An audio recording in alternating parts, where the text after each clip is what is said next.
तो बच्चों ये क्वेश्चन हम करेंगे, which of the following equations represent redox reactions and what are the values of P and Q in these equations. तो ये दो इक्वेशंस लिखी हैं, इसमें हमें ये बताना है कौन सी इक्वेशंस रिडॉक्स रिएक्शंस हैं और पी और क्यू की जो वैल्यू है ये आपको बतानी है। ये जो पी है इसकी वैल्यू बतानी है और ये जो क्यू है इसकी वैल्यू आपको बतानी है। ठीक, ये चार ऑप्शन दिए हुए हैं। पहला ऑप्शन है equation 1 is redox reaction, P की वैल्यू 1 होनी चाहिए, क्यू की वैल्यू 3 होनी चाहिए केवल। Both equations 1 and 2 are redox reaction, P की वैल्यू 2, क्यू की value 4। Only 2 is redox reaction, मतलब इक्वेशन 2 केवल रिडॉक्स रिएक्शन है, पी की वैल्यू 2 होनी चाहिए, क्यू की वैल्यू 10 है। Both equations 1 and 2 are redox reactions, P की वैल्यू 2 है, क्यू की वैल्यू 10 है। तो बच्चों देखो, इसमें अगर हम बात करें तो रिडॉक्स रिएक्शन का मतलब रिडक्शन और ऑक्सीडेशन दोनों एक साथ होगा। रिडक्शन का मतलब होता है ऑक्सीजन का निकलना और ऑक्सीडेशन का मतलब होता है ऑक्सीजन का जुड़ना।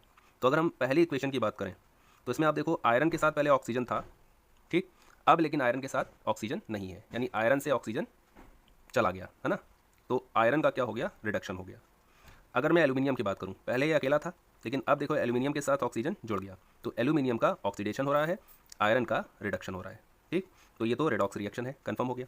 अब जरा सेकंड पे आ जाते हैं तो देखो सेकंड में क्या हुआ, कार्बन के साथ ऑक्सीजन नहीं था, तो कार्बन के साथ अब यहाँ पर देखो ऑक्सीजन आ गया, यानी कार्बन से ऑक्सीजन जुड़ गया, यानी कार्बन का ऑक्सीडेशन हो रहा है।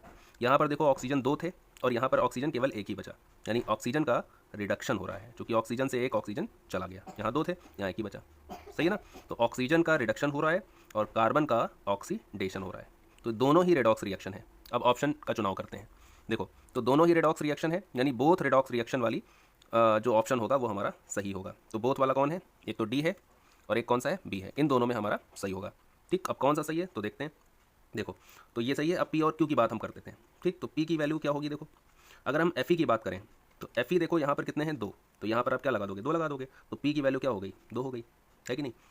और क्यू की बात करें तो हाइड्रोजन यहाँ कितने हैं, 2, और यहाँ पर हाइड्रोजन कितने हैं, यहाँ पर हैं 10 और 2 यानी 20, तो इधर भी 20 होने चाहिए। 20 कैसे हो सकते हैं, क्यू की वैल्यू हम 10 लगा दें।